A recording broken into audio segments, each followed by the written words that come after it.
चलिए आज हम बात करते हैं लिविंग ग्रुप एबिलिटी, जिसको न्यूक्लियोफिलिटी भी बोलते हैं या न्यूक्लियोफ्यूज भी बोलते हैं। ठीक है, ये क्या है? लास्ट लेक्चर में हमने बात करी थी न्यूक्लियोफिलिसिटी। क्या बात करी थी? न्यूक्लियोफिलिसिटी। और ये है न्यूक्लियोफिडेलिटी। ठीक है, दोनों में डिफरेंस पड़ रहा है। ठीक है, हमने न्यूक्लियोफिलिसिटी में बात करी थी कि tendency to donate the lone pair, यानी वो उसका टारगेट होता है कि वो कार्बन के साथ बॉन्ड बनाए, यानी कार्बन इज इलेक्ट्रोफाइल और वहां पर अटैक करके वो बॉन्ड बनाए, यानी that is the chemical kinetically phenomena. ठीक है, यानी जितना अच्छा रेट होगा, रेट ऑफ रिएक्शन जितना फास्ट होगा, उतना अच्छा न्यूक्लियोफाइल होता है। Whereas the basicity it is based on thermodynamical, यानी जो जितना ज्यादा थर्मोडायनामिकली स्टेबल होता है उतना स्ट्रॉन्गर बेस होता है। यानी दोनों में ये डिफरेंस था, हमने पढ़ा हुआ है। सॉल्वेंट इफेक्ट भी पढ़ा था, स्टेरिक इफेक्ट भी पढ़ा था, तो मैं पहले ही से क्लियर कर दिया, लास्ट में भी था।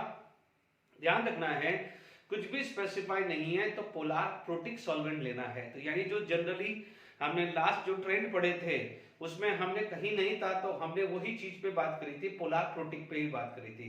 बट जब पोलार अप्रोटिक स्पेसिफाइड होता है तो हमें थोड़ा ध्यान रखना है, तो हमने लास्ट लेक्चर में एंड में वो दिखा था। ठीक है, अभी उस पे बेस्ड क्वेश्चंस भी डिस्कस करेंगे। अदरवाइज जो सॉल्वेंट का इफेक्ट है, जब हम SN1 SN2 यानी न्यूक्लियोफिलिक सब्स्टिट्यूशन रिएक्शंस होंगे तो वहां पर भी आगे आने वाला है।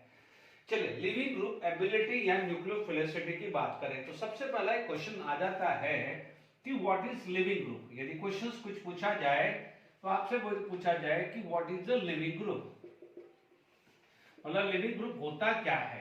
ठीक है, उसको लिविंग ग्रुप भी बोल सकते हैं या लिविंग न्यूक्लियोफाइल भी बोलते हैं, लिविंग ग्रुप भी बोल सकते हैं, या आप इसको क्या बोल सकते हैं कि लिविंग न्यूक्लियोफाइल भी बोल सकते हैं।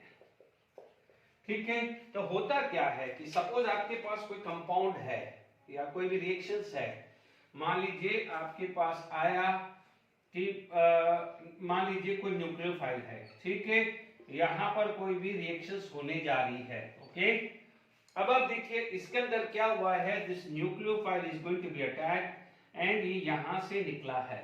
ठीक है, and it is going to be form, मान लीजिए एंड यू आर बॉन्ड बना देगा एंड L माइनस चला गया। ठीक है, अब आप देखिए यहां पर आपके पास क्या होगा कि ये जो पार्ट है, मान लीजिए ये तो कोई प्रोडक्ट बन गया है, this is known as product, this is known as product, this is known as substrate. यानी सबस्ट्रेट जो है, ध्यान से समझिएगा, substrate substrate this is the organic reactant. जो रिएक्टेंट होता है उसे यहां पर जब ऑर्गेनिक रिएक्टेंट जो वर्ड आता है उससे सबस्ट्रेट, यानी it is just like as a reactant only, है ना, ये रिएक्टेंट ओनली है। Is it clear? तो ये क्या होता है, this is known as incoming nucleophile, यानी जो अटैक कर रहा है इसे बोलते हैं इनकमिंग न्यूक्लियोफाइल, और ये आ जाता है इसे बोलते हैं लिविंग न्यूक्लियोफाइल या लिविंग ग्रुप बोलते हैं, या इसको आप लिविंग न्यूक्लियोफाइल भी बोलते हैं। ठीक है, लिविंग न्यूक्लियोफाइल। तो आप समझ में आ गया what is the leaving group, ये भी क्लियर होना चाहिए। ठीक है, अब आप देखिए यहां पर लिविंग ग्रुप समझ में आ गया है, तो हमारे पास नेक्स्ट क्वेश्चन क्या हो जाता है कि लिविंग ग्रुप होना चाहिए, कि बोले कि what is the condition for leaving group, यानी लिविंग ग्रुप है उसके लिए कंडीशन होनी क्या चाहिए, कि लिविंग ग्रुप के लिए क्या रिक्वायरमेंट है। तो आप एक ही चीज का ध्यान रखना है कि leaving group should be weak base, leaving group should be weak base. ध्यान दीजिएगा, लिविंग ग्रुप वीक बेस होना चाहिए। अब आप समझेंगे कि लिविंग ग्रुप वीक बेस क्यों होना चाहिए। आप समझ जाइए कि लिविंग ग्रुप है तो बेस ही। आप देखिए सबसे पहले आप यहां पर आप बात करें तो लिविंग ग्रुप है क्या, वो तो बेस ही है। ठीक है ना, क्योंकि नेगेटिवली चार्ज है तो वो एटलीस्ट H+ के साथ तो बॉन्ड बनाएगा ही बनाएगा, तो all the nucleophile is a base. ठीक है, तो आप इतना समझ लीजिए, stronger base is stronger nucleophile, but strong nucleophile is not a strong base, ये जरूरी नहीं है। ठीक है, मैं अभी लिखा दूंगा, अभी आप सुन लीजिए, तो ये है तो बेस। अब आप एक इमेजिन करके चलिए कि सपोज ये स्ट्रॉन्गर बेस हो, सपोज ये स्ट्रॉन्गर बेस है, तो ये बैक अटैक करेगा, it is going to be back attack, क्योंकि उसके पास टेंडेंसी है ना उसको अटैक करने के लिए, क्योंकि कोई भी लिविंग ग्रुप है तो वो एक स्ट्रॉन्ग बेस है तो स्ट्रॉन्ग न्यूक्लियोफाइल भी हो सकता है, या बेस है तो न्यूक्लियोफाइल भी आ सकता है ना वो, क्योंकि आप देखेंगे नेगेटिवली चार्ज है तो बेस की तरह भी कर रहा है तो न्यूक्लियोफाइल की तरह भी एक्ट कर रहा है, तो ये समझ लीजिएगा। अब समझिए, यदि मान लीजिए ये स्ट्रॉन्गर बेस है, if it is stronger base, तो ये वापस अटैक करेगा। अटैक करेगा तो इसका मतलब जो प्रोडक्ट फॉर्म हो रहा है उसको वो डिस्टर्ब करेगा कि नहीं करेगा, करेगा ना। तो इसका मतलब ये स्ट्रॉन्गर नहीं चलेगा, ये स्ट्रॉन्गर नहीं चलेगा। स्ट्रॉन्गर होगा तो ये इसको वापस से बैक अटैक करेगा, क्योंकि इसके पास कुछ ना कुछ प्रोटॉन अफिनिटी तो है कि नहीं है। यदि वो बेस है, स्ट्रॉन्गर बेस यदि है तो it has a strong affinity for the proton, ठीक है। और strong base can act as a strong nucleophile also, ठीक है। तो आप ये चीज हमेशा ध्यान रखना कि स्ट्रॉन्गर बेस स्ट्रॉन्गर न्यूक्लियोफाइल है, जबकि स्ट्रॉन्गर न्यूक्लियोफाइल स्ट्रॉन्गर बेस जरूरी नहीं है। Is it clear? ये जरूर ध्यान से नोट कर लीजिएगा। अब आप देखिए, आपके पास यहां पर बात तो हो गई। चलिए, अब हमारे पास यहां पर जो लिखना है, ये वीक बेस क्यों हुआ? क्योंकि यदि ये वीक होगा, यदि ये वीक होगा तभी ये क्या हो जाएगा, ये वीक बेस हुआ तो वीक बेस क्या हो जाएगा, तो उसका मतलब क्या होता है, वो स्टेबल एनायन होता है। यदि वो स्टेबल हो जाएगा तो लेस रिएक्टिव हो जाएगा, लेस रिएक्टिव हो जाएगा तो उसको बैक अटैक करने के चांसेस क्या हो जाएंगे, कम हो जाएंगे। आई बात में? तो ये चीज जरूरी है कि यदि आप इसको यहां पर वीक बेस क्यों लेते हैं, why the leaving group should be weak base, because weak base होगा तो इसका मतलब वो स्टेबल एनायन है, क्योंकि हमने जीओसी में पढ़ा हुआ है वीक बेस है तो स्टेबल एनायन है, स्टेबल एनायन है तो उसकी अफिनिटी क्या हो जाएगी, लेस अफिनिटी हो जाएगी। तो इसका मतलब क्या हुआ, लेस अफिनिटी का मतलब लेस रिएक्टिव हो जाएगा, और जो हम वही तो चाहते हैं कि लिविंग ग्रुप निकल जाए, एक बार निकल गया प्रोडक्ट फॉर्म हुआ तो बैक अटैक नहीं होना चाहिए, ठीक है। तो ये क्लियर हो गया है कि what is the leaving group, यानी जो निकलता क्या है इसे लिविंग ग्रुप बोलते हैं। लिविंग ग्रुप के लिए कैरेक्टरिस्टिक्स क्या आना चाहिए, it should be weak base. अब आप देखिए, यानी अब हमने ये तो समझ लिया है कि लिविंग ग्रुप होता क्या है, ठीक है। अब मान लीजिए हमारे को किसी भी लिविंग ग्रुप की कंपैरिजन करना है, ठीक है, लिविंग ग्रुप का कंपैरिजन करना है, तो आप ये चीज समझ लीजिए कि इसको leaving group nucleophilicity is inversely proportional to basicity, is inversely proportional to basicity, ये ध्यान रखना है। और हमने बेस निकालना अच्छे से सीखा हुआ है, यानी आप न्यूक्लियोफिलिटी बात करें तो बेसिसिटी का जो भी ऑर्डर होगा उसको रिवर्स कर दीजिए, क्योंकि लिविंग ग्रुप, ठीक है, आप इसको ये भी बोल सकते हैं लिविंग ग्रुप एबिलिटी, ठीक है। अब मान लीजिए कोई भी एग्जांपल आप लेते हैं, मान लीजिए एग्जांपल 1 लिया, आपको कंपेयर करना हो जैसे F minus, Cl minus, Br minus और I माइनस को कंपेयर करना है, ठीक है।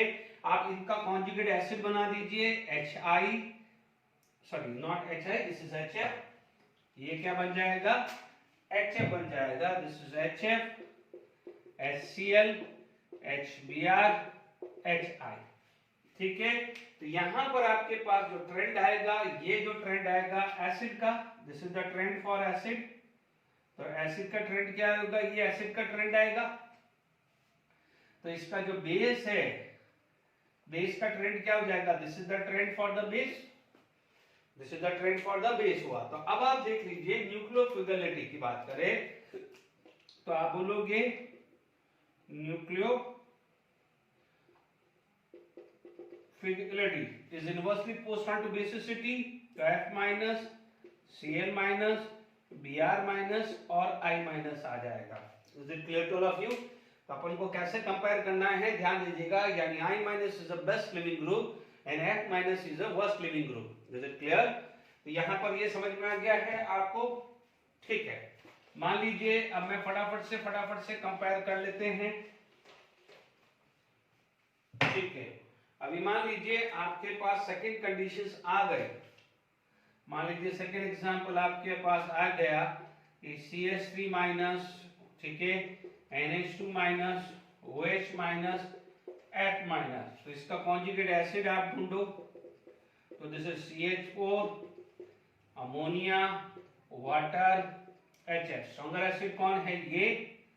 ठीक है, बेस का जो ट्रेंड है, ये जो बेस का ट्रेंड है वो this is the trend for the base. Is it clear? तो यहां पर आपके पास न्यूक्लियोफिलिसिटी की बात करें, न्यूक्लियोफिलिसिटी की बात करें, तो आप देखेंगे ये क्या हो जाएगा, वीक बेस की बात आई तो CH3 minus, NH2 minus, OH minus and F minus. तो दिस इज द न्यूक्लियोफिलिसिटी। तो ये भी आपको ऑर्डर आ गया। मान लीजिए ये आपने सेकंड एग्जांपल क्लियर कर लिया कि न्यूक्लियोफिलिसिटी कैसे कंपेयर करना है। ठीक है, मान लीजिए थर्ड एग्जांपल आपको कंपेयर करना है।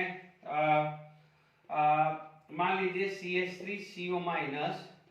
ठीक है, मान लीजिए ये आ गया है फिनॉल का phenoxide ion, this is OH minus, और मान लीजिए ये CH3CH2O माइनस है, यानी यहां हो सकता है RO माइनस भी लिखते हैं।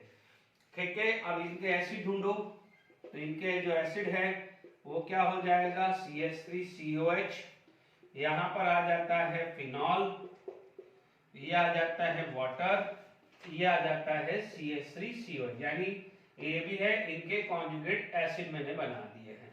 ठीक है, अब आप देखिए, sorry this is not CH3CH2COH, यहां पर आपके पास आ जाएगा CH3CH2OH।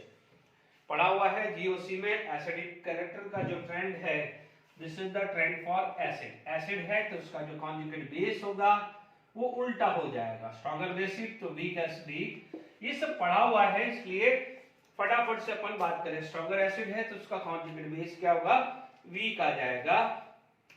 तो आप ध्यान दीजिए, यहां पर आ जाता है न्यूक्लियोफिलिसिटी। ठीक है, अब आप देखिए न्यूक्लियोफिलिसिटी वीक बेस है। ठीक है, तो वीक बेस क्या है, ये अच्छा सा होगा। अब आप थोड़ा सा रिकॉल करें तो आपको पता है कि ये जो है CH3CO माइनस, तो CH3CO माइनस इसका अपन ने रेजोनेंस पढ़ा हुआ है। ठीक है, तो ये क्या हुआ है, ये रेजोनेंस पढ़ा हुआ है। तो we know that this is resonance stabilize, ये भी रेजोनेंस स्टेबलाइज है, बट यहां पर है equal resonating structure, whereas यहां पर है अनइक्वल रेजोनेटिंग स्ट्रक्चर। ठीक है, ये भी पढ़ा हुआ है। तो देखिए जैसे यहां पर आप बात करेंगे तो ये O माइनस, इसका रेजोनेंस आप देखेंगे, सारे रेजोनेंस स्ट्रक्चर तो इस समय बना नहीं सकता मैं। ठीक है, आपने ये पढ़ा हुआ है डबल बॉन्ड O माइनस। ठीक है, तो here negative charge at carbon and oxygen, and here का negative charge on oxygen and oxygen, इसे क्या बोलते हैं, इक्वल रेजोनेटिंग स्ट्रक्चर, एंड इसको क्या बोलते हैं, अनइक्वल रेजोनेटिंग स्ट्रक्चर। तो कौन ज्यादा स्टेबल होता है, इक्वल रेजोनेटिंग स्ट्रक्चर। तो अभी थोड़ी देर पहले मैंने बताया था कि leaving group should be weak base, यानी स्टेबल होना चाहिए। तो ये रेजोनेंस स्टेबलाइज है तो ये अच्छा लिविंग ग्रुप हो जाएगा। आई होप यहां तक समझ में आ गया है आपको। ठीक है, तो हमारे पास ये केस भी हमने पढ़ लिया है। तो अब आप देख सकते हैं कि जैसे मान लीजिए F माइनस Cl माइनस है, तो आप उसी का स्ट्रॉन्गर एसिड के हिसाब से बात कर सकते हैं। मान लीजिए आपने एग्जाम्पल 4 कर लिया। अब आप देखिएगा जैसे मैंने ये स्ट्रक्चर बनाया तो आपको काफी कुछ क्लियर हो जाएगा। अब मान लीजिए आपके पास ये ग्रुप आ गया है, ठीक है, ये NO2। ठीक है, मान लीजिए आपके पास ये ग्रुप आ गया है। अब आप देखिए जैसे ही रेजोनेंस स्ट्रक्चर बन जाता है, ठीक है, जैसे ही यहां पर आप देखेंगे तो यहां पर सारे के सारे रेजोनेंस स्ट्रक्चर है। तो आप उसमें सबसे बढ़िया क्या काम करिए कि आप इसमें स्टेबल ढूंढ लीजिए। ठीक है, यानी जितना स्टेबल एनायन होगा, यानी आप यहां पर भी बात कर सकते हैं, डायरेक्टली बात कर सकते हैं स्टेबिलिटी ऑफ एनायन, यानी एनायन जितना स्टेबल होगा उतना अच्छा न्यूक्लियोफिलिसिटी भी हो जाएगा। तो आप देख लीजिए इसके अंदर यदि अपन बात करें तो यहां देखिए ये pi and negative charge, this is at conjugation, ये कॉन्जुगेशन में आएगा, ये भी कॉन्जुगेशन में आएगा, ये भी कॉन्जुगेशन में आएगा, ठीक है। अब आप देखो नेगेटिव को नेगेटिव स्टेबलाइज करेगा, बट यहां पर क्या होता है, ये आ जाता है, this is electron donating group, यानी ये देगा प्लस एम टाइप स्ट्रक्चर, यानी हाइपर कॉन्जुगेशन देता है, ठीक है। और आपको पता है मैंने ट्रिक बता चुकी है कि यदि यहाँ पर पॉजिटिव इंपैक्ट है, पॉजिटिव इंपैक्ट का मतलब प्लस एम इफेक्ट या हाइपर कॉन्जुगेशन, तो मैं प्लस एम इफेक्ट और हाइपर कॉन्जुगेशन एक जैसा ही ले रहा हूँ ट्रिक के हिसाब से सिर्फ, तो ये प्लस को माइनस पसंद नहीं है, यानी ये स्टेबल नहीं कर पाएगा, जबकि यहाँ पर ये क्या है, इलेक्ट्रॉन विथड्रॉइंग ग्रुप है ना, इलेक्ट्रॉन विथड्रॉइंग ग्रुप और यानी माइनस एम है, तो क्या है माइनस और माइनस स्टेबलाइज होगा, माइनस माइनस स्टेबलाइज होगा, इसका मतलब कौन सा स्टेबिलिटी हुई है, इसका, तो ध्यान दीजिएगा, this is the order of nucleophilicity, nucleophilicity, ठीक है। तो न्यूक्लियोफिलिटी का ऑर्डर क्या हो जाएगा, जितना स्टेबल एनायन होगा उतना आएगा, तो प्लस माइनस माइनस को स्टेबल कर रहा है, जबकि प्लस माइनस को स्टेबल नहीं है, ये ट्रिक सिखा रहा हूं आपको, है ना, ट्रिक से, तो क्या फटाफट हो जाए। आई होप यहां पर भी क्लियर हो गया है, ठीक है। अब आप देखिएगा यहां पर नेक्स्ट मान लीजिए, क्योंकि देखिए मैंने पहले आपको इस टाइप से भी सिखाया, तो आपको ये आइडिया भी लग गया है कि हम एटलीस्ट यदि ऑर्गेनिक कंपाउंड है तो हम उसकी स्टेबिलिटी ऑफ एनायन से भी काम कर सकते हैं। मान लीजिए हमारे पास एग्जांपल 5 है, ठीक है, मान लीजिए एग्जांपल 5 है, तो लेट इट बी, ये केस आ गया कि यही मैंने ले लिया O माइनस, है ना, ठीक है, और यहां पर मैंने ले लिया है बेंजोइक एसिड, है ना, तो आप देख सकते हैं इसके अंदर कॉन्जुगेशन ज्यादा, pi single pi conjugation, pi and conjugation, यहां पर ये दो कॉन्जुगेशन है, जबकि यहां पर सिंगल कॉन्जुगेशन है, इक्वल रेजोनेटिव स्ट्रक्चर आएगा, इक्वल रेजोनेटिव स्ट्रक्चर आएगा, तो मोर कॉन्जुगेशन यहां है, मोर कॉन्जुगेशन यहां है, तो एनायन कौन ज्यादा स्टेबल होगा, ये, तो this is the order of nucleophilicity, ये क्या हो जाएगा, न्यूक्लियोफिलिटी आ गया है, आई बात समझ में आ गया, तो आप इसके हिसाब से भी स्टेबल करोगे, मोर कॉन्जुगेशन है तो मोर स्टेबल आया, तो जितना स्टेबल एनायन होगा उतना अच्छा न्यूक्लियोफिलिटी है, यानी लिविंग ग्रुप एबिलिटी है। तो मैंने आपको न्यूक्लियोफिलिटी के बारे में समझाया है। अब मैं आपको क्वेश्चन जो डिस्कस करूंगा, यानी लास्ट के जो न्यूक्लियोफिलिटी के क्वेश्चन सभी अपन को करना बाकी है वो कर लेता हूं, और न्यूक्लियोफिलिटी के क्वेश्चन अपन देखते हैं, ठीक है। चलिए आगे क्वेश्चन देखते हैं,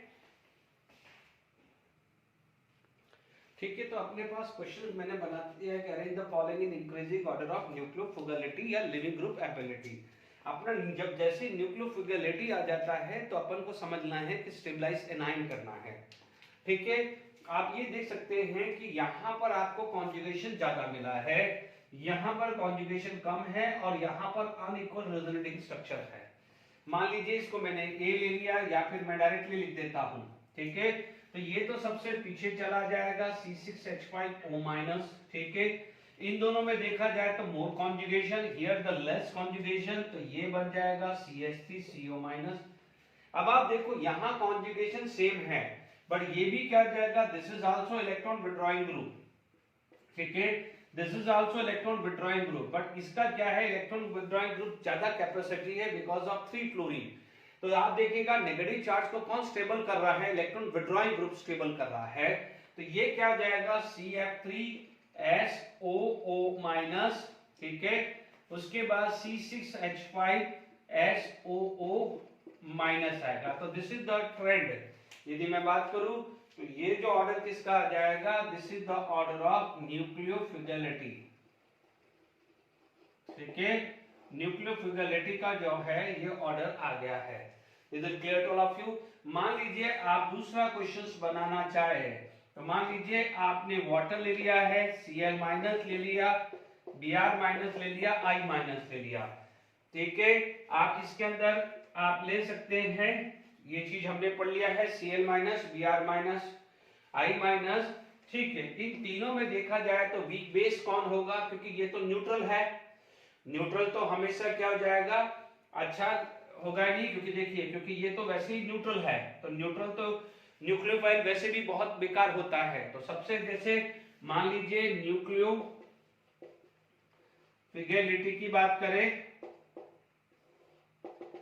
ठीक है, तो आप यहां पर जैसे मान लीजिए, चलो वाटर हटा दें क्योंकि ये नेगेटिव है नहीं, मैं यहां पर इसकी जगह OH माइनस डाल देता हूं, ठीक है ना, तो थोड़ा सा कंपैरिजन आ जाए।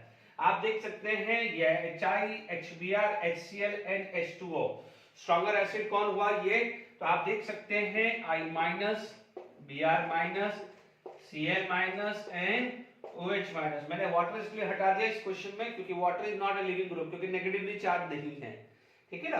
तो अपन ने यहाँ पर न्यूक्लियोफिलिटी की बात करी। हाँ, यहाँ पर ये क्वेश्चन आपके पास आ गया, मान लीजिए जैसे Cl माइनस, Br माइनस आ गया।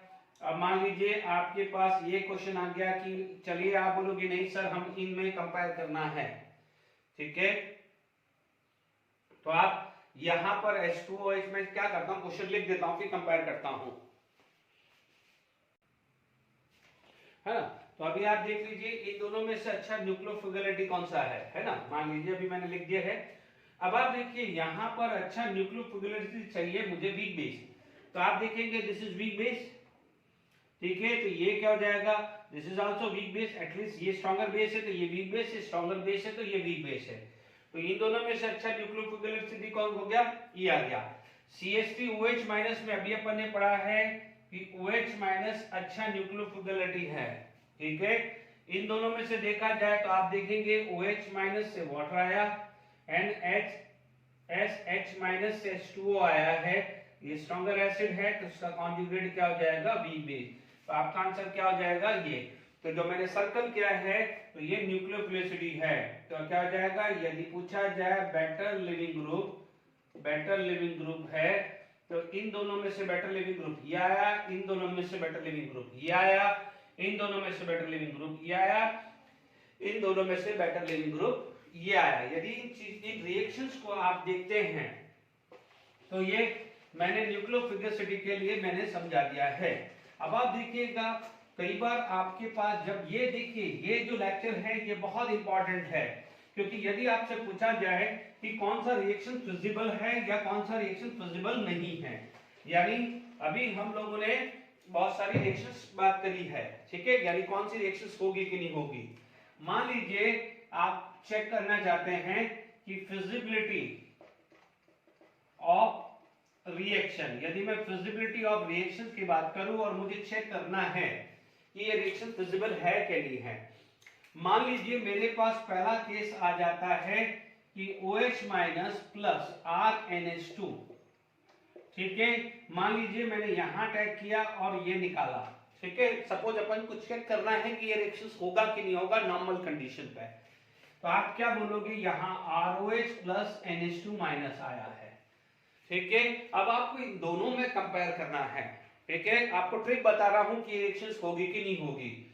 आप देखेंगे इसको मैं क्या बोलता हूं, इनकमिंग न्यूक्लियोफाइल। मैं इजी करने के लिए इसका नाम मैंने दे दिया है इनकमिंग न्यूक्लियोफाइल, और ये क्या हो जाएगा, लिविंग न्यूक्लियोफाइल। आपसे ये पूछा जाए कि ये रिएक्शंस होगी कि नहीं होगी, ठीक है, तो मैंने लिविंग ग्रुप बोल दीजिए या लिविंग न्यूक्लियोफाइल, ठीक है। आप हमेशा ध्यान रखिए लिविंग ग्रुप को आपने क्या बोला है, वीक बेस बोला है, तो make sure this should be weak base, this should be weak base, ठीक है।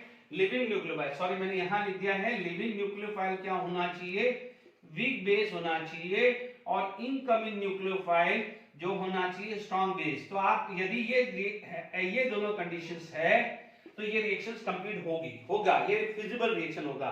चेक कर लीजिए OH माइनस NH2 माइनस, तो आप देखिएगा सबसे बेस्ट तरीका वाटर एंड अमोनिया, इन दोनों में से आपका एसिड स्ट्रॉन्गर एसिड कंपेयर करें तो दिस इज स्ट्रॉन्गर एसिड, क्योंकि ammonia is a base, ammonia base है, वाटर न्यूट्रल है, तो एटलीस्ट अमोनिया से तो वाटर अच्छा एसिड माना जाएगा। तो जो एसिड है तो उसका जो कॉन्जुगेट बेस होगा वो वीक होगा, तो इसका मतलब दिस इज स्ट्रॉन्गर बेस, ये क्या हो जाएगा, स्ट्रॉन्गर बेस है। तो जब ये स्ट्रॉन्गर बेस है, ठीक है, तो आप यहां पर आपको क्या मिल रहा है, स्ट्रॉन्गर बेस, NH2 माइनस क्या है, स्ट्रॉन्गर बेस, जबकि क्या होना चाहिए ये वीक बेस होना चाहिए, तो ये रिएक्शंस कंप्लीट नहीं होगी, नॉर्मल कंडीशन पे ये रिएक्शंस नहीं होने वाली है। मान लीजिए आप अभी बात करते हैं जैसे OH माइनस प्लस CH3 आपने यहां से अटैक किया, क्योंकि आधी रिएक्शंस आपकी समझ में आ जाएगी सब्स्टिट्यूशन की। आप बोलोगे ये रिएक्शंस क्यों नहीं कर पा रहे, ये क्यों हो रही है। आप देखेंगे ये CH3OH प्लस CH3 माइनस। अब आप देखिए इन दोनों में से ये रिएक्शन फिजिबल है, तो OH माइनस और CH3 माइनस को कंपेयर करो। OH minus CH3 minus water and CH4। Stronger acid की बात करूं तो दिस इज एसिड, यदि बेस की बात करूं तो ये उल्टा है। Is it clear?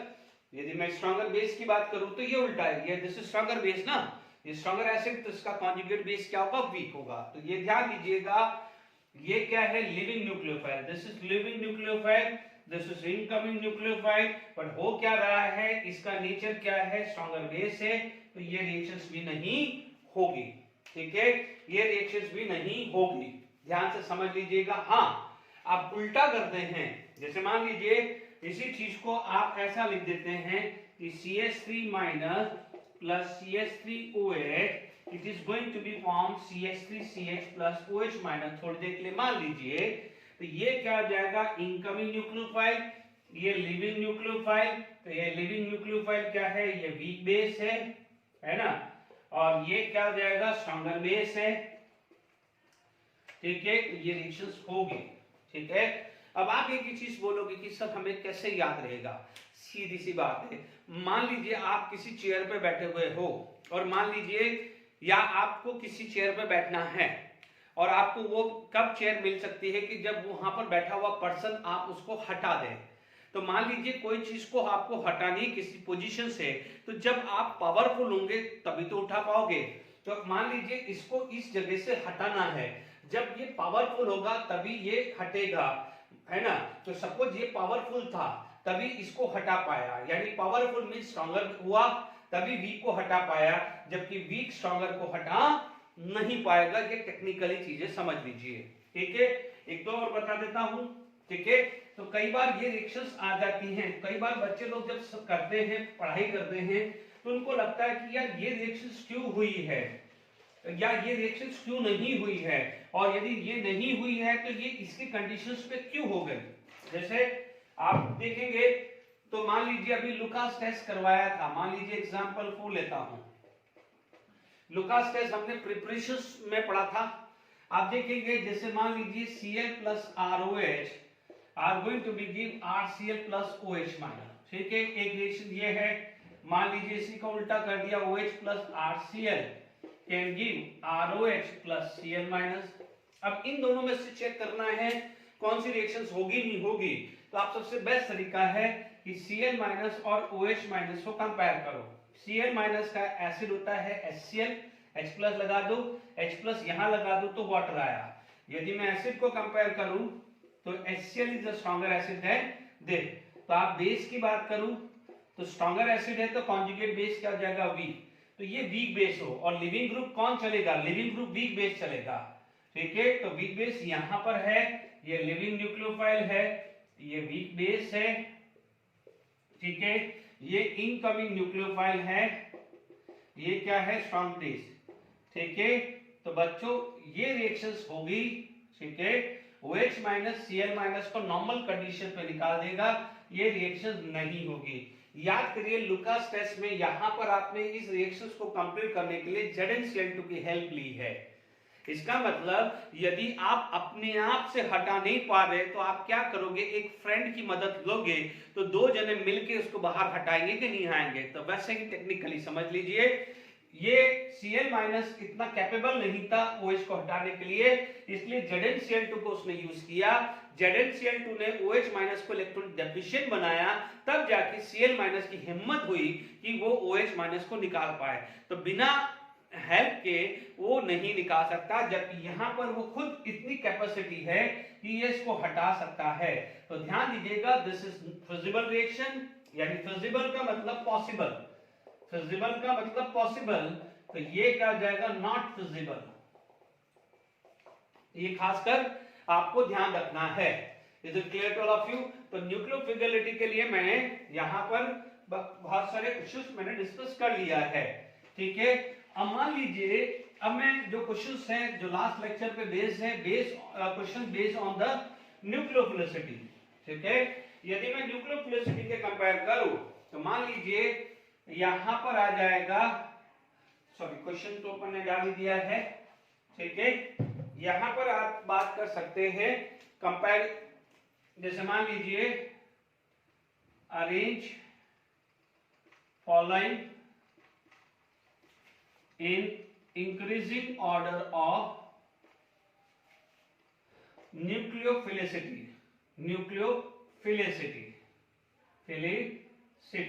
हालांकि देखो ये न्यूक्लियोफिलिसिटी से आप वीक बेस भी निकाल दोगे तो न्यूक्लियोफिलिसिटी का कंपैरिजन भी आ सकता है, ठीक है। अब मान लीजिए आपके पास एग्जांपल कोई पहला आ गया कि मैंने दे दिया water Cl minus Br minus I minus, आपको पहले चीज क्लियर है, या मान लीजिए मैंने यहाँ H2O2 भी डाल दिया, आपको ये पता है कि दिस टू आर न्यूट्रल, तो न्यूट्रल तो सबसे पीछे चले जाएंगे। इंक्रीजिंग ऑर्डर है तो आप देखिए न्यूक्लियोफिलिसिटी, ठीक है। तो आप देखेंगे वाटर की सबसे कम होगी, उसके बाद H2O2 की होगी, क्योंकि मैंने आपको अल्फा इफेक्ट पढ़ाया था, तो उसकी वजह से H2O2 की न्यूक्लियोफिलिसिटी वाटर से ज्यादा है। अब आप देखो Cl minus Br minus I minus का ऑर्डर पढ़ चुके हैं हमने फैक्टर अफेक्टिंग न्यूक्लियोफिलिसिटी में।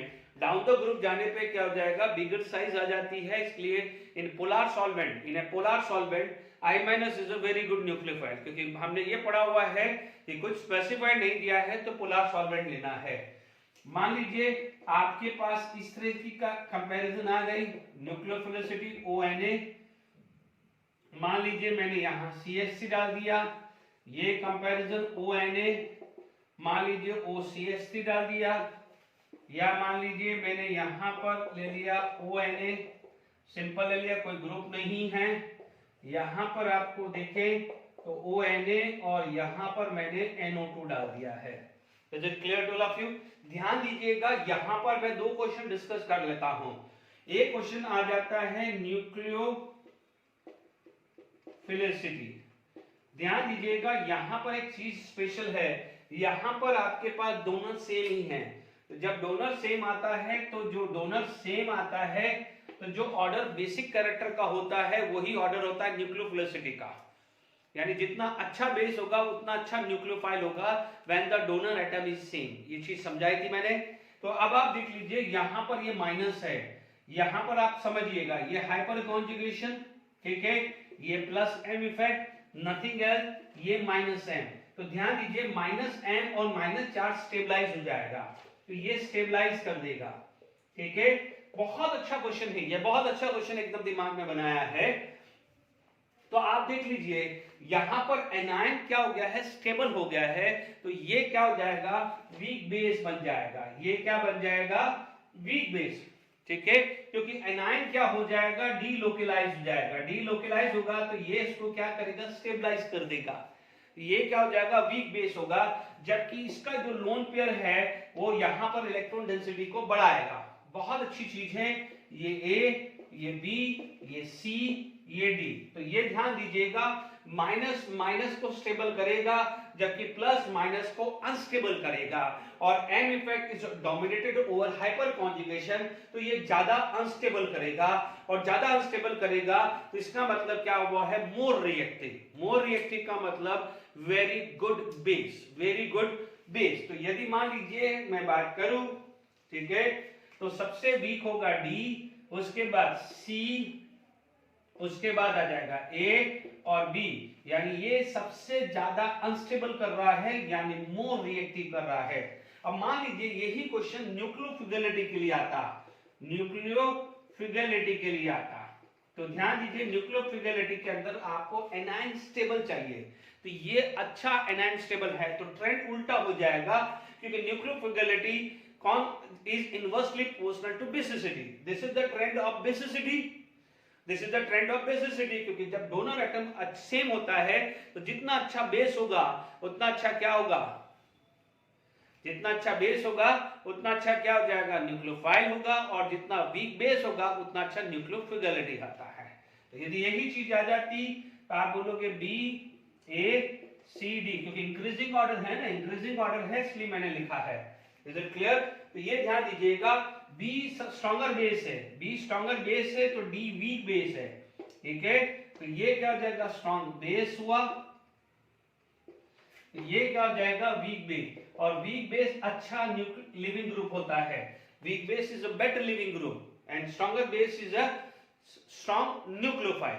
कब? जब डोनर एटम सेम होता है। ये चीज अपन ने पढ़ी हुई है, बस इसलिए बार बार बोल रहा हूं कि stronger base can be strong nucleophile, but strong nucleophile is not necessary कि वो स्ट्रॉन्ग बेस भी बनेगा। जैसे I माइनस है, I माइनस स्ट्रॉन्ग न्यूक्लियोफाइल है, but I minus is not a strong base. Is it clear? Similarly यदि मैं बात करूं तो कुछ होते हैं जैसे OH माइनस है, ठीक है, तो OH minus is a stronger base, तो OH माइनस स्ट्रॉन्ग न्यूक्लियोफाइल भी हो सकता है। क्लियर? तो ये आपके पास क्वेश्चंस हमने कुछ कर रहे हैं, arrange in the following order, और क्वेश्चंस करते हैं। ओके, चलिए फटाफट से अपन करते हैं arrange the following in increasing order of nucleophilicity. आप देखेंगे ये उसी से उठाया है, जैसे पहले ये खत्म कर लें, या देख लीजिए ये all are present in a similar group. यदि मैं सिमिलर ग्रुप में बात करूं तो आप देखेंगे कि ये बिगर साइज है, क्योंकि अपन पोलर प्रोटिक्स की बात कर रहे हैं। तो आप देखेंगे यहां पर न्यूक्लियोफिलिसिटी की बात करें तो आप देखेंगे न्यूक्लियोफिलिसिटी के अंदर बात करें तो आप देखेंगे F minus RO minus R2N minus and R3C minus आएगा, क्योंकि कार्बन क्या हो जाएगा, अच्छा डोनर हो जाएगा। यानी हमने क्या बात करी थी, पोलराइजेशन पे, ठीक है। पोलर प्रोटिक सॉल्वेंट के अंदर nucleophilicity is directly proportional to the polarization, और पोलराइजेशन उसका ज्यादा होता है, यानी पोलराइजेशन ऑफ एनायन, यानी साइज ऑफ एनायन ज्यादा होगा तो पोलराइजेशन पावर ज्यादा होती है। फजन रूल पड़ा हुआ है, ठीक है। ध्यान दीजिएगा यहां पर कुछ नहीं है। हाँ, यदि मैं यही चीज मैं ले दूं पोलर अप्रोटिक, यदि यही चीज पोलर अप्रोटिक ले लो, पोलर अप्रोटिक स्पेसिफाइड करेगा, तो पोलर अप्रोटिक होगा तो ट्रेंड उल्टा हो जाएगा, क्योंकि वहां पर स्मॉलर एनायन फटाफट से रिएक्शन करेगा, क्योंकि हम बार बार पढ़ रहे हैं nucleophilicity is depend upon rate of reaction. तो ये खास कर ध्यान रखना है, क्योंकि पोलर प्रोटिक के अंदर हमने पढ़ा है कि जितना स्मॉलर एनायन होगा उसके सराउंडिंग क्या जाएगा, पोलर मॉलिक्यूल ज्यादा होते हैं, इसलिए उसकी मोबिलिटी धीरे हो जाती है, इसलिए बिगर एनायन वाला करेगा। याद आ रहा है? ये चीज हमने लास्ट लेक्चर में डिस्कस किया है। यहां पर तो आप देख लीजिए डोनर सेम है तो उसका बेसिक कैरेक्टर पे ही चला जाएगा, RO माइनस, ठीक है, ये OH minus and RCO minus, इन दोनों में से क्या है प्लस साइन फैक्ट, तो क्या हो जाएगा ROH और वाटर, क्योंकि negatively charge is a very good nucleophile as compare to the neutral. तो ये किसका ऑर्डर आ गया है, न्यूक्लियोफिलिसिटी का, ठीक है। और यदि यही चीज न्यूक्लियोफिलिसिटी का था, फिगलिटी का, सॉरी नॉट फिगलिटी का, तो ये ट्रेंड क्या हो जाता, उल्टा हो जाता, क्योंकि वहां पर week base is a very good nucleophile, तो यानी ये ट्रेंड हो जाता वाटर, ये ट्रेंड उल्टा हो जाता। Is it clear? तो हमने यहाँ पर न्यूक्लियोफिलिसिटी के बारे में भी पढ़ा है, एज वेल एज इसके बारे में भी हमने पढ़ा है, न्यूक्लियोफिलिसिटी की। अब मैं कुछ प्रीवियस ईयर के क्वेश्चंस और डिस्कस करके फिर मैं कोशिश करता हूं वाइंड अप करने के लिए, ठीक है। चलिए अपने पास प्रीवियस ईयर के क्वेश्चन जो अपना न्यूक्लियोफिलिसिटी लिविंग ग्रुप, इस पे बेस दोनों क्वेश्चन है। जैसे भी लेटेस्ट रिसेंटली JEE नीट 2020 का था, the increasing order of nucleophilicity of the following nucleophile. देखिए डोनर एटम सेम है, ठीक है। सबसे पहले एक चीज देख लीजिए कि ये negatively charge, neutral, negatively charge, negative charge, तो सबसे पीछे तो न्यूट्रल आएगा, ये तो क्लियर हो गया। तो अब आप देख लीजिए, आप यहां पर जो है ट्रेंड न्यूट्रल, तो सबसे पीछे तो बी डाल दीजिए, ओके। अब हमारे पास न्यूक्लियोफिलिसिटी का मतलब होता है कि या तो आप ये समझ लीजिए कि सब डोनर सेम है, डोनर सेम है, तो डोनर सेम है तो अच्छा बेस अच्छा न्यूक्लियोफाइल होगा, ठीक है। आप देख सकते हैं ये स्ट्रक्चर, ये है CH3CO-, ठीक है, ये स्ट्रक्चर है CH3H double bond O- and OH-। तो आप देख लीजिए कि OH- किसी भी तरह का रेजोनेंस स्ट्रक्चर नहीं देगा। ठीक है, जो रेजोनेंस स्ट्रक्चर जो देता है वो स्टेबल एनायन होता है। पढ़ाया था अभी थोड़ी देर पहले। स्टेबल एनायन क्या होता है? वीक बेस होता है। स्टेबल एनायन क्या होता है? वीक बेस होता है। हमें चाहिए स्ट्रॉन्ग बेस, क्योंकि न्यूक्लियोफिलिसिटी की बात करें, न्यूक्लियोफिलिसिटी की बात होती तो हम वीक बेस पे चले जाते हैं। इसलिए थोड़ा ध्यान रखना, पूछ क्या जा रहा है, ये न्यूक्लियोफिलिसिटी है। तो अब आप देख लीजिए OH- किसी भी तरह का रेजोनेंस नहीं दे रहा है, तो ये D आएगा। ये भी क्लियर हो गया। अब आप देख लीजिए ये कॉन्जुगेशन दे रहा है, ये भी कॉन्जुगेशन दे रहा है, बट इसका कॉन्जुगेशन मोर है, इसका कॉन्जुगेशन मोर है, इसका कॉन्जुगेशन लेस है। लेस कॉन्जुगेशन, यहां पर आ जाएगा मोर कॉन्जुगेशन।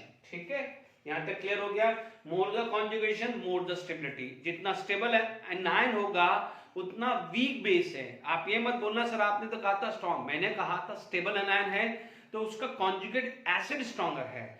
मैं यहां पर बात कर रहा हूं स्टेबल एनायन है तो वो खुद इसका कॉन्जुगेट की बात है, ये खुद क्या हो जाएगा? वीक बेस ही तो होगा। Is it clear? तो आप देख सकते हैं ये क्या हुआ है, C यहां आ गया है और A यहां आया है। ठीक है, तो BCAD ये हमारे को ऑप्शंस में कहां मिल रहा है? BCAD, यस, BCAD हमारे को यहां मिल रहा है। ठीक है, तो ये आपका जेडब्ल्यू मेंस का क्वेश्चन था। सिंपल क्वेश्चन है न्यूक्लियोफिलिसिटी। मान लीजिए यदि यही ऑर्डर न्यूक्लियोफिलिटी का था, तो न्यूक्लियोफिलिटी का ऑर्डर है, क्वेश्चन बना दीजिए। न्यूक्लियोफिलिटी का ऑर्डर होता तो सबसे ज्यादा B, then C, then A, then D, क्योंकि वहां पर ट्रेंड क्या है? वीक बेस है, तो अच्छा लिविंग ग्रुप होता है। ठीक है, यदि यही क्वेश्चन पूछा जाता तो आई होप आपको समझ में आ गया है। ठीक है, तो ये क्वेश्चंस में भी कोई प्रॉब्लम नहीं। प्रीवियस ईयर के क्वेश्चंस हमने डिस्कस किए हैं, बहुत आराम से शांति से ज्यादा एग्जांपल देके मैं समझा रहा हूं। ठीक है, अब देखिए ये क्वेश्चन को समझ लीजिए कि कर क्या रहे हैं। यहां पर CH3Br और न्यूक्लियोफाइल है। ठीक है, this is incoming nucleophile, this is living nucleophile. पहला पॉइंट आ जाता है the decreasing order of the rate of reaction. Rate of reaction, तो रेट ऑफ रिएक्शन के ऑर्डर पे बात कर रहा है, यानी फास्ट से स्लो जाना है। ठीक है, decreasing order of the rate of reaction with the nucleophile A to D is. अब आप देखो ये न्यूक्लियोफाइल क्या है, ढंग से समझ लीजिए, ये इनकमिंग न्यूक्लियोफाइल है। ठीक है, अब आप देखो इनकमिंग न्यूक्लियोफाइल, क्वेश्चंस घुमाया है इसने, इनकमिंग न्यूक्लियोफाइल है। एक और क्वेश्चन अब आप देखो ये इनकमिंग न्यूक्लियोफाइल है and this is living nucleophile. अभी तक जैसे मान लीजिए अभी थोड़ी देर पहले तक अपन ज्यादातर फोकस इस पे कर रहे थे, लिविंग न्यूक्लियोफाइल पे। तो लिविंग न्यूक्लियोफाइल को आप वीक बेस देने की कोशिश कर रहे थे और जितना वीक बेस होगा उतना अच्छा होता था। अभी तक यही क्वेश्चन अपन कर रहे थे, बट अब उसने क्या करा है, आप इसमें इस न्यूक्लियोफाइल के बारे में बात कर रहा है, ये बात नहीं कर रहा है। ये Br- तो हर में फिक्स हुआ, लिविंग न्यूक्लियोफाइल फिक्स हुआ, अब यहां पर है। तो समझ लीजिए ये वीक बेस है। तो ये क्या बताया था मैंने क्या कहा था? Strong base. यदि हम पावरफुल है तभी किसी को हटा पाएंगे, यदि हम पावरफुल नहीं है तो हटा नहीं पाएंगे, ये अभी समझाया है। अब आप देख लो, अब तो आसान हो गया है। देखिए आपके पास PHO- ये है, उसके बाद AC का मतलब एसिटेट आयन, AC ये वाले फॉर्म को AC बोलते हैं, AC यानी CH3CO असाइलेशन पार्ट आता है। ठीक है, HOH ये आता है एंड दिस इज CH3O-। अभी हम पढ़ चुके हैं। यदि मैं बेसिक कैरेक्टर बात करूं, अभी मैंने थोड़ी देर पहले भी बात करा था, बेसिक कैरेक्टर की बात करें तो बेसिक कैरेक्टर किसका ज्यादा होता है? CH3O- का, OH- का। ठीक है, क्योंकि ये प्लस इफेक्ट है, इनमें किसी भी दोनों में कहीं भी डीलोकलाइजेशन ऑफ पाई इलेक्ट्रॉन तो लोन पेयर हो नहीं रहा। ठीक है, बट इसका प्लस इफेक्ट डोमिनेटेड है, इसलिए ये स्ट्रॉन्गर बेस है, दिन ये है।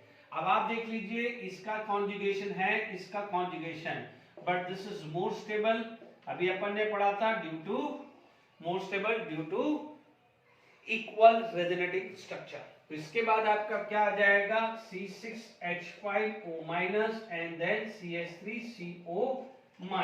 अब हमको रेट चाहिए, इसका मतलब जितना स्ट्रॉन्गर बेस होगा उतना रेट ऑफ रिएक्शन फास्ट होगा, यानी फटाफट हो जाएगा। तो अब आप देख लीजिए, अब आपको ट्रेंड देखना है, CH3O- D है, OH- C है, और ये B है, और ये A है। तो ये A आएगा, देन B आएगा, दिस इज द ट्रेंड।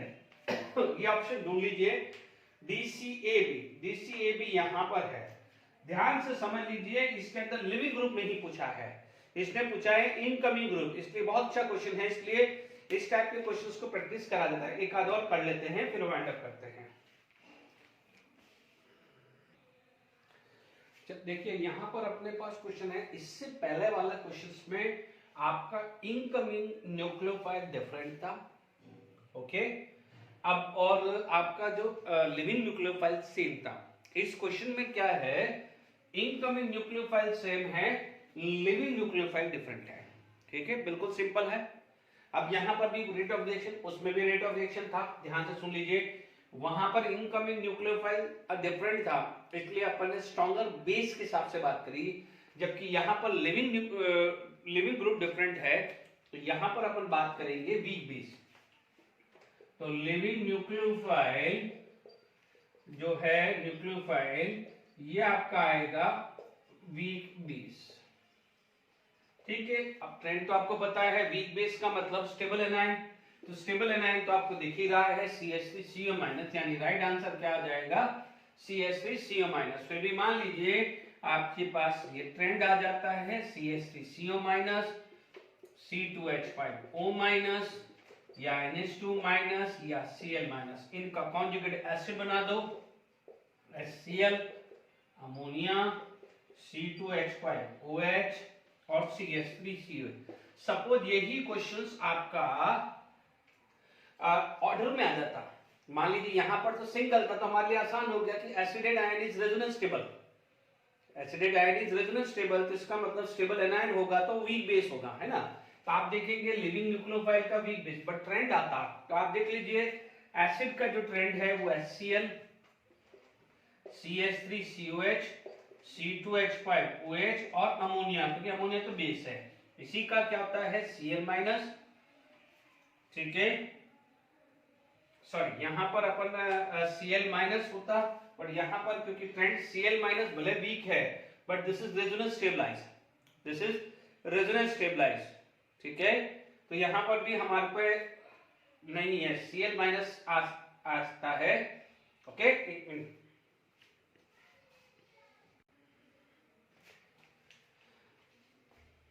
ठीक है, Cl-, CH3CO-, C2H5O- and NH2-, ठीक है। तो इसका मतलब ये वी बेस आ गया, ठीक है। तो ये आपका जो आंसर होगा, मैंने जो है वो ये आएगा, ठीक है। This is Cl- is a better leaving group, okay. तो Cl- राइट आंसर क्या आ जाएगा, Cl-। तो ये ट्रेंड आ जाएगा, यानी ऑर्डर पूछा जाए तो फर्स्ट ये आ जाएगा, देन सेकंड ये आ जाएगा, थर्ड एंड फोर्थ आएगा, ठीक है। तो आपके पास क्या है, this is the weak base, तो weak base is the better leaving group, weak base is the better leaving group. कई जगह कई बुक्स में इसको भी कर देते हैं, रीजन क्या हो जाता है, हालांकि क्योंकि कंसेप्चुअल देखा जाए तो वीक बेस ही आएगा, कई बुक इसको इसलिए बोल देती हैं क्योंकि एनायन स्टेबल होता है, ठीक है। बट वो क्राइटेरिया नहीं लगाना है, क्योंकि यहां पर ये भी अपने पास वीक बेस है, तो आप हम वीक बेस के साथ ही जाएंगे, वीक बेस है तो अच्छा लिविंग ग्रुप है, ठीक है। अब मैं कुछ एक दो क्वेश्चन एक्स्ट्रा करा देता हूं, ठीक है, बट वो प्रीवियस ईयर के नहीं है।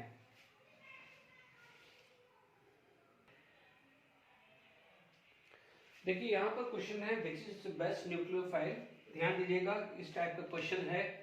CH3OH, this is polar protic solvent, ठीक है। DMF पोलर प्रोटिक सॉल्वेंट, है ना। This is DMSO, dimethyl sulphur oxide, dimethyl formamide, and this is polar aprotic solvent. तो सबसे पहले तो ये हमने बात कर ली, ठीक है। पोलर प्रोटिक सॉल्वेंट कीटायन और एनायन दोनों को क्या कर देता था, सॉल्वलाइज करता था। And solvolysis is inversely proportional to size of ion, यानी जिसकी साइज जितनी छोटी होती है उसमें सॉल्वेशन एनर्जी ज्यादा होती है, इसलिए वहां पर बिगर एनायन यानी जिसका पोलराइजेशन पावर ज्यादा होता था वो अच्छा न्यूक्लियोफाइल होता था। फैक्टर अफेक्टिंग में देख लीजिए।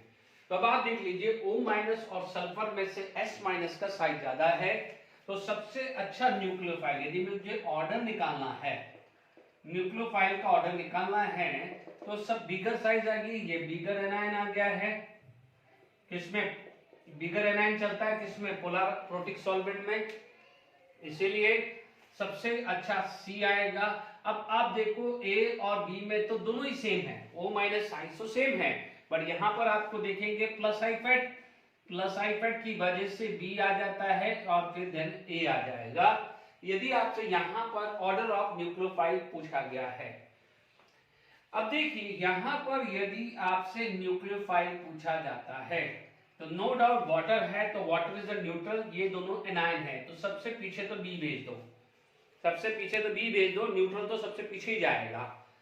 OH- और NH2- क्योंकि यहां पर पोलर अप्रोटिक है, पोलर अप्रोटिक सॉल्वेंट एनायन को कुछ नहीं करता है, वो सिर्फ कैटायन को ही करता है। इसका मतलब एनायन फ्री होता है और उसके अंदर स्मॉलर एनायन होता है। तो इन दोनों में से OH- में से देखा जाए तो यहां पर आता है स्मॉलर एनायन, वहां पर क्या था बिगर एनायन, यहां आया है स्मॉलर एनायन। स्मॉलर एनायन अच्छा होता है, तो यहां पर यदि ऑर्डर पूछा जाता तो दिस इज द ऑर्डर, ए अच्छा काउंट किया जाएगा। बहुत अच्छा क्वेश्चन है ये। अब आप देखो पोलर अप्रोटिक सॉल्वेंट है तो O-, तो इसमें अब तो साइज रूल नहीं आएगा, भले यहां DMSO ले लेते, ठीक है। अब आप देखो ये फ्री है क्योंकि अप्रोटिक में क्या है O- अटैक करने जा रहा है, बट यहां पर स्टेरिक हिंड्रेंस है, तो स्टेरिक हिंड्रेंस वाला भी फैक्टर आएगा। तो यहां पर न्यूक्लियोफाइल का जो ऑर्डर आ जाएगा सबसे अच्छा आएगा C के बाद A के बाद B, क्योंकि यहां पर क्या है ब्रांचिंग ज्यादा है, यहां पर एक ब्रांचिंग है वो पीछे है, ठीक है, यहां पर एक ही ब्रांचिंग है जबकि यहां पर ये ब्रांचिंग है, इसलिए क्या हो जाएगा यहां पर क्या हो जाएगा ड्यू टू स्टेरिक हिंड्रेंस या due to steric repulsion, steric repulsion के कारण न्यूक्लियोफिलिसिटी क्या हो जाती है, कम हो जाती है। Is it clear to all of you? तो आई होप यहां तक आपको समझ में आ गया होगा। ओके तो यहां पर आपको न्यूक्लियोफिलिसिटी के बारे में क्लियर हो गया है। तो वापस से ढंग से देख लीजिए, यहां पर पोलर प्रोटिक था तो बिगर एनायन आया, पोलर अप्रोटिक था तो स्मॉलर एनायन आया, क्योंकि स्मॉलर एनायन, क्योंकि देखिए स्मॉलर एनायन जल्दी अटैक करेगा, क्योंकि chemical nucleophile is a chemical kinetically, ठीक है। यहां पर स्मॉलर एनायन की सॉल्वेशन एनर्जी ज्यादा होती है, इसलिए आपका smaller anion will take a time, तो उस टाइम में भले I- क्या करता है या बिगर एनायन क्या करता है, कार्बन के साथ बॉन्ड बना देता है, तो जो जल्दी बॉन्ड बनाएगा उसका क्या है अच्छा न्यूक्लियोफाइल काउंट होता है। ये समझ में आ गया है? इससे पहले तक मैंने जितने भी बताए हैं कुछ नहीं स्पेसिफाई किया था, तो अपन पोलर प्रोटिक सॉल्वेंट लिया करते थे। क्लियर हो गया है? आई होप ये लेक्चर अच्छे से क्लियर हो गया है। लास्ट 2 लेक्चर में न्यूक्लियोफाइल और न्यूक्लियोफिलिसिटी पे, ठीक है। नेक्स्ट लेक्चर पे हम दूसरी बातें करेंगे। Till then enjoy, thank you very much.